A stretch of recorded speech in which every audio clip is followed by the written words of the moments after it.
신앙생활을 하다 보면 여러 가지 고민과 문제에 부딪힐 때가 있습니다.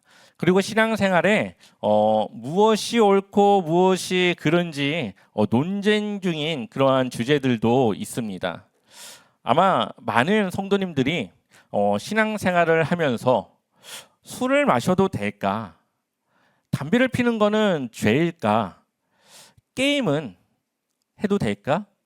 넷플릭스를 보면서 SNS를 하면서 주일 오후에 놀러 가는 것, 여러 가지 주제들을 가지고 우리는 신앙생활에 고민할 수 있습니다. 근데 우리가 항상 이 신앙생활에 접근하는 방법은 해도 될까?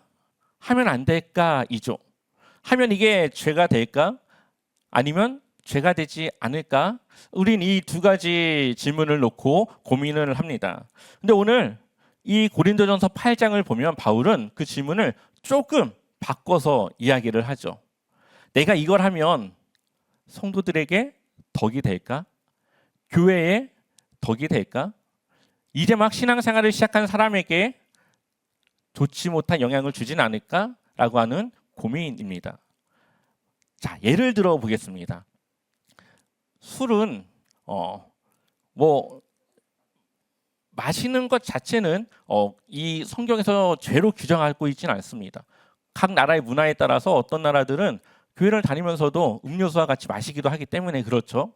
자, 그렇다면은 술은 죄가 아니라고 하는 것을, 물론 과하게 마셔서 취하고 그런 거는 좀 규정하고 있지만 이 마시는 것 자체에 대해서는 죄라고 정의해 놓지 않고 있습니다.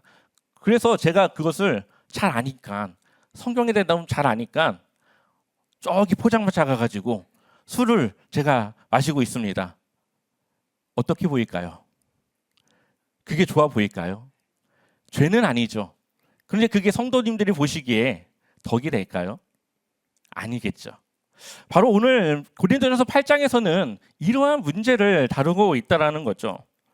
고린도전서 8장의 핵심 주제는 우상에게 바쳐졌던 제물의 고기를 먹어도 될까?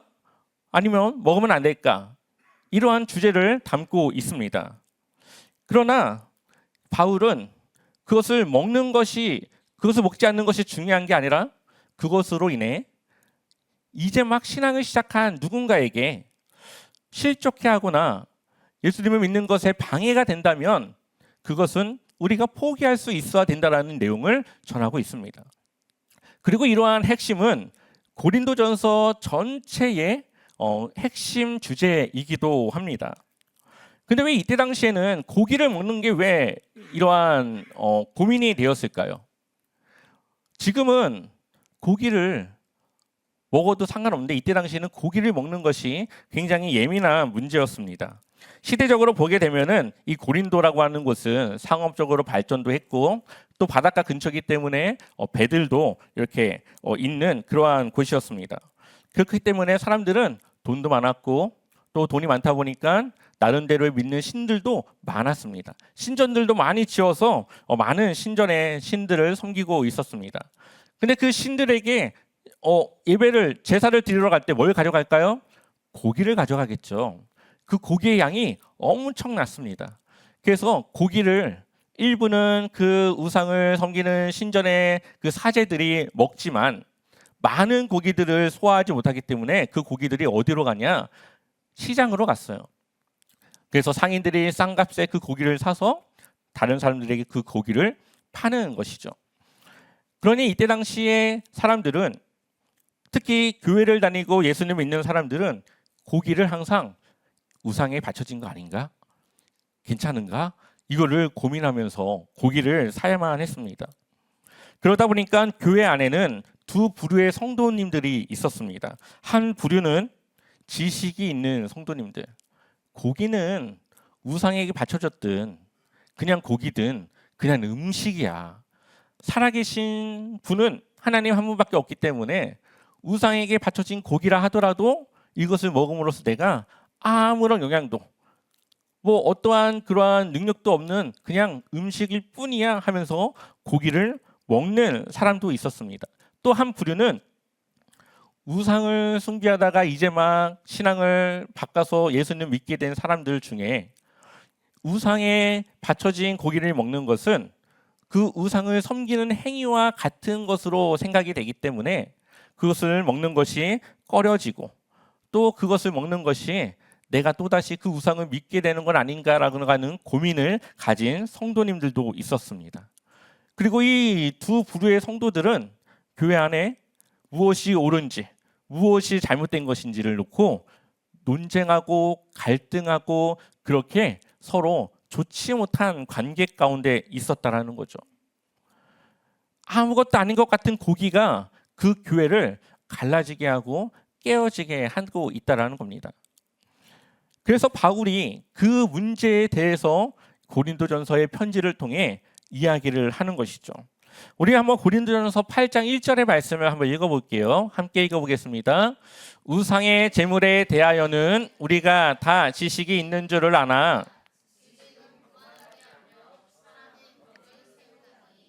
아멘. 아마 이때 당시 대부분의 성도들은 고기는 그냥 고기라고 하는 지식을 가지고 있었던 걸로 보입니다. 그런데 바울은 그 지식은 어떻게 한다고요? 교만하게 한다. 그리고 사랑은 덕을 세운다.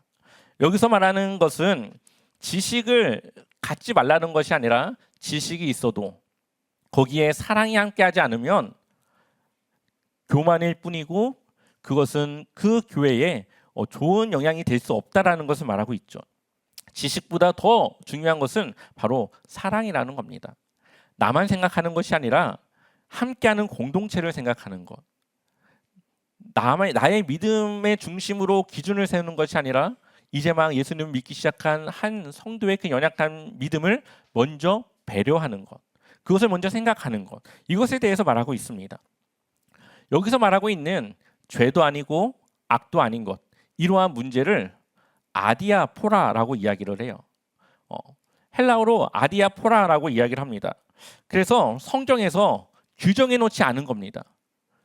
그래서 우리가 고민해야 되는 것, 이것이 해도 되는 건지 안 해야 되는 건지 고민해야 되는 그런 문제들을 아디아포라라고 이야기를 해요. 예를 들면 앞서 말했다시피 술을 금지하는 것. 근데 술을 금지하는 것이 죄인지 아닌지 우리는 고민하기보다는 그것을 내가 마심으로써 누군가에게 그 신앙에 대한 좋지 못한 영향을 주지 않는가를 고민해야 됩니다. 예를 들어 내 주변에 알코올 중독자였다가 이제 회복 중인, 치료 중인 사람이 있습니다. 그런데 그 사람 앞에서 이 술을 마시는 것은 죄가 아니라고 하면서 내 자유를 내가 누린다고 하면서 그것을 마시는 것은 안 되겠죠. 그 사람을 또 유혹하는 그러한 일이 될 겁니다. 우리가 SNS를 많이 하고 있는데 글을 쓰고 댓글을 다는 것은 내 자유예요. 그런데 그것을 통해 누군가에게 상처를 주는 것, 누군가에게 안 좋은 이미지를 갖게 하는 것, 또한 그 사람이 교회를 다니고 있는데 교회를 다니는 그 성도에 대한 좋지 못한 생각을 다른 누군가에게 하게 된다고 하는 것은 결코 그것이 이롭지 않다라는 것을 보여줍니다. 그렇기 때문에 우리는 해도 되는가 안 해야 되는가 이러한 질문을 바꿔서 이것을 함으로써 누군가에게 안 좋은 영향을 주진 않을까, 이러한 고민으로 바꿔야 된다는 거죠. 이러한 문제가 고린도 교회 안에서도 큰 문제였지만 이 시대에 우리가 살아가는 이러한 현대 교회 안에서도 많은 문제를 가지게 되는 부분입니다. 그래서 그것을 해도 된다는 것을 논리정연하게 아주 탁월하게 주장하고 설득하지만 결과적으로는 그것으로 인하여서 누군가는 상처 있고 누군가는 그것으로 인해서 예수님을 믿는 것에 대한 부정적인 생각을 갖게 될 수도 있다라는 거죠. 고린도전서 8장 4절을 보면 그러므로 우상의 제물을 먹는 일에 대하여는 우리가 우상은 세상에 아무것도 아니며 또한 하나님은 한 분밖에 없는 줄 아노라. 아멘. 분명히 알고 있습니다. 우상은 존재하지 않는 것들이며 살아계신 분은 하나님 한 분밖에 없다는 것을 알고 있습니다. 그래서 고기를 먹는 것은 어떠한 것도 나에게 영향을 끼치지 않는다는 걸 알고 있지만 그 가운데 이제 막 우상을 버리고 예수님을 믿기로 한 사람들 중에서는 여전히 그 우상을 섬기던 습관이 남아 있는 거죠. 그리고 그 고기를 먹는다고 하는 것은 그 우상을 섬기는 것에 대한 연장선상에 있다는 것을 그들은 생각하고 있습니다. 근데 굳이 그런 사람들을 놓고 고기를 먹음으로써 오해를 유발하고 사람들의 그 생각을 혼란케 하는 그 일을 하는 것은 교회의 덕이 되지 않는다라는 것을 오늘 말하고 있습니다. 아마도 현재도 그러한 문제가 있을 걸로 생각합니다. 몇십 년 전만 해도 우리나라에는 많은 제사가 있었고 제사에 드려졌던 밥을 먹어도 되냐, 먹지 말아야 되냐 그런 논란들이 있었습니다. 성경은 답을 주지 않지만 우리는 그것을 우리의 자유가 아니라 내가 아닌 다른 누군가에게 피해가 가는지를 생각해 봐야 된다는 거죠. 우리 한번 고린도전서 8장 7절을 같이 읽어보겠습니다. 그러나 이 지식은 모든 사람에게 있는 것은 아니므로 어떤 이들은 지금까지 우상에 대한 습관이 있어 우상의 제물로 알고 먹는 거로 그들의 양심이 약하여지고 더러워지느니라. 아멘. 누군가는 그것을 이해하지 못하고 알지 못하기 때문에 그러한 행동들에 대해서 받아들이지 못하는 사람들도 있었다라는 겁니다. 이때 당시 많은 우상에 대한 신전이 있었고 그 신전 바깥에는 그 우상에 바쳐진 고기를 먹는 식당과 같은 공간이 있었습니다. 오픈되어져 있기 때문에 지나가는 사람들이 그것을 볼 수 있었던 그런 장소죠. 그런데 어떠한 그 교회에 장로님과 같은 그러한 분이 앉아서 고기를 먹고 있는 것을 생각해 보십시오. 그 장로님이야 그냥 초청을 받아서 한 끼 식사를 하는 생각이지만 이제 막 그 우상을 섬기다가 교회를 나오기 시작한 그 성도가 지나가다가 그 모습을 보면 뭔가 잘못된 오해의 소지가 있는 그런 결과를 줄 수가 있는 겁니다. 그렇기 때문에 지식적으로 논리적으로 아무리 옳다 하더라도 아직 그것을 받아들일 준비가 되지 않는 누군가가 있다면 공동체 안에 그것을 부정적으로 바라보는 누군가가 있다면 내가 그 권리를 포기하여서 한 성도의 신앙이 성장하기를 기다리며 함께 그것을 돕는 그러한 일이 더 중요하다라는 것을 말하고 있는 것이죠. 교회는 옳고 그름을 따지기보다는 공동체를 함께 생각해야 되는 곳입니다. 나 한 사람의 신앙생활이 아니라 나로 인해 미칠 영향까지도 생각해야 되는 것이죠. 그래서 그 교회의 담임 목사는 더 도덕적으로 더 여러 가지 부분에 신경을 써야 하고 더 한 발 더 나아가서 그러한 모난 부분이 없는 생활을 하도록 그렇게 노력하고 힘써야 됩니다. 하물며 우리 교회를 다니는 우리 성도들은 세상의 사람들이 볼 때에 우리를 통해 교회를 오해하거나 예수님을 믿는 그 믿음을 왜곡하지 않도록 우리는 힘써서 그것을 지켜내야 되는 것이죠. 그렇기 때문에 우리는 내 권리가 있지만 때로는 그 권리를 포기할 수 있는 그러한 자유도 우리가 함께 생각해야 됩니다. 왜냐하면 바울의 해결책은 바로 그것이었기 때문이죠. 고린도전서 8장 9절의 말씀을 읽어볼까요? 함께 읽어보겠습니다. 그런즉 너희의 자유가 믿음이 약한 자들에게 걸려 넘어지게 하는 것이 되지 않도록 조심하라. 아멘. 우리는 자유를 내가 무언가를 해도 된다라고 생각을 합니다. 내 마음대로 하는 것을 자유라고 생각합니다. 그러나 그것은 자유가 아니라 방종이죠. 자유는 타인에게 피해를 주지 않는 선에서 내가 할 수 있는 일을 하는 겁니다. 그래서 우리가 이 사회를 지켜나가는 것은 어떻게 보면 서로에 대한 배려로 우리는 이 사회를 함께 이끌어 나가고 있습니다. 법이라는 것이 있지만 법은 최후의 보류, 정말 마지막 저지선이 되는 것이고 대부분의 것들은 서로의 배려와 서로의 규칙 안에서 이루어집니다. 예를 들어 버스를 타는데 줄을 서죠. 근데 누군가가 내 자유라고 하면서 그 줄을 무시하고 갑니다. 법적으로는 그것이 문제되지가 않겠지만 사회적으로는 그것은 지켜야 될 암묵적인 규칙 안에 있습니다. 바로 그러한 규칙 안에 서로에 대한 배려와 서로에 대한 그러한 신뢰성을 가지고 생활하는 것, 이것이 바로 우리 교회를 지키는 일이기도 하다라는 겁니다. 그래서 바울은 뭐라고 이야기하냐? 8장 11절에 보면 그러면 내 지식으로 그 믿음이 약한 자가 멸망하나니 그는 그리스도께서 위하여 죽으신 형제라. 12절에 이같이 너희가 형제에게 죄를 지어 그 약한 양심을 상하게 하는 것이 곧 그리스도에게 뭐 하는 것이라고요? 죄를 짓는 것이다. 내 행동이 나는 괜찮지만 다른 누군가에게는 실족해 하고 그 실족하게 된 것이 그리스도에 대하여 죄가 된다. 행동 자체는 죄가 되지 않지만 그 행동으로 일어난 결과에 대해서는 죄가 될 수 있다는 겁니다. 왜냐? 예수님께서는 그 한 영혼을 구원하기 위해서 십자가에서 생명을 내어주셔서 그 용서의 그 길을 내어주셨는데 그것을 깨닫고 주님의 그 길로 온 한 성도가 한 사람의 잘못된 행동으로 또다시 그 길 밖으로 떠밀려 나간다면 그것은 너무나도 큰 죄죠. 그것은 너무나도 큰 잘못이고 너무나도 되돌릴 수 없는 결과입니다. 우리는 언제나 나의 행동과 나의 말과 나의 이러한 여러 가지 습관들이 다른 누군가에게 상처가 되지 않는지, 다른 누군가에게 그것이 믿음의 걸림돌이 되지 않는지 늘 생각해야 되는 것입니다. 그래서 13절 우리 다 같이 한번 읽어보겠습니다. 그러므로 만일 음식이 내 형제를 실족하게 한다면 나는 영원히 고기를 먹지 아니하여 내 형제를 실족하지 않게 하리라. 아멘. 그래서 바울은 내가 고기 먹는 걸로 인해서 누군가가 오해한다고 한다면 영원히 고기 자체를 먹지 않겠다.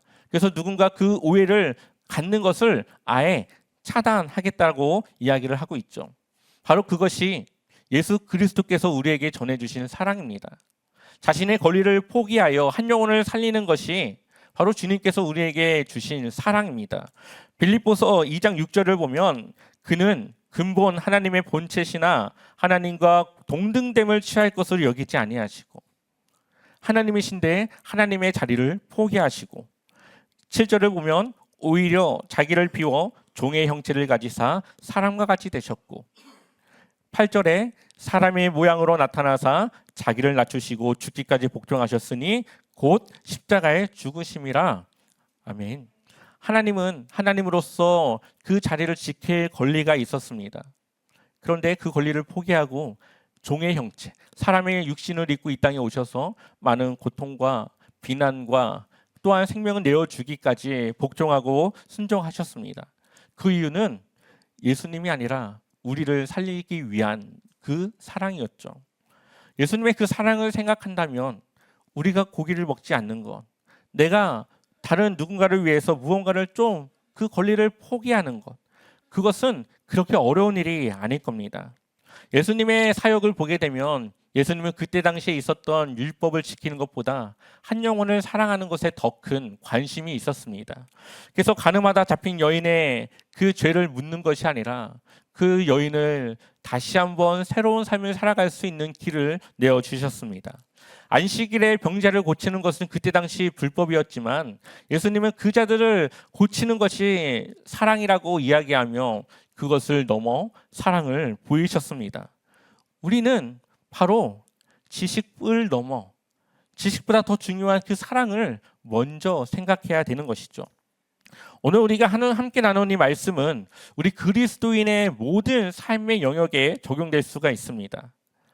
우리가 교회뿐만 아니라 가정에서도 우리의 행동과 우리의 삶은 너무나도 중요하죠.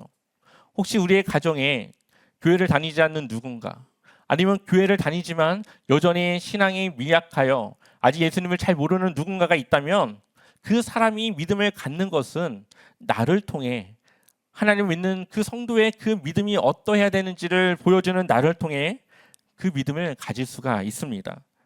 반대로 말하면 나의 행동 때문에 믿음 생활이 왜곡되어지거나 오해될 수가 있다는 거죠. 또 내가 속해 있는 회사, 공동체, 어떠한 모임 가운데 우리는 늘 해도 되는 것과 안 하는 것을 구분하는 것이 아니라 내가 이것을 함으로써 이 사람들이 어떻게 생각할지를 고민하고 배려해야 되는 것입니다. 그것이 바로 우리가 거룩한 주님의 성전으로 살아가는 모습입니다. 교회 안에서 옳고 그름은 중요합니다. 왜냐하면 그러한 기준이 있어야 잘못된 것을 구별하여 고칠 수 있기 때문이죠. 그런데 그것을 뛰어넘어서 상대방을 용서하고 사랑할 때, 그것을 배려할 때 그 사람이 은혜를 입고 주님의 마음을 깨달아 주님께로 가까이 올 수 있습니다. 그러한 교회는 사랑이 있어야 되는 것이죠. 또한 교회 안에는 질서가 있어야 됩니다. 목회자와 성도 간에, 또 성도와 성도 간에, 또 교사와 아이 간에 질서를 지켜서 존중하고 서로를 위해야 합니다. 그것이 깨지면, 그 질서가 깨지면 은혜 자체가 있을 수가 없기 때문이죠. 하지만 먼저 성숙한 내가 헌신할 때, 무언가의 권리를 포기할 때 그 교회는 덕을 세울 수가 있습니다. 그렇기 때문에 우리는 주님을 위해 때로는 나의 권리를 포기할 수 있어야 됩니다. 그것이 교회의 덕을 세운다면 그 일에 우리는 동참해야 됩니다. 오늘 고린도전서 8장은 우리가 무언가를 하는 것보다 하지 않는 것에 대해서 말하고 있습니다. 그리고 고린도전서 전체는 바로 우리가 무언가를 하는 것보다 하지 않음으로써 누군가를 실족하지 않는 것이 바로 교회의 공동체를 세우는 일이라고 말하고 있는 것이죠. 지식보다 중요한 것은 바로 내 권리를 포기할 줄 아는 것이고 사랑으로 교회의 덕을 세우는 것입니다. 여러분들의 신앙생활이 무언가를 하는 것도 중요하지만 때로는 내 권리를 포기하고 그것을 자제함으로써 교회의 공동체를 또 연약한 믿음의 성도를 세우는 일에 함께 하기를 주님의 이름으로 간절히 축원합니다.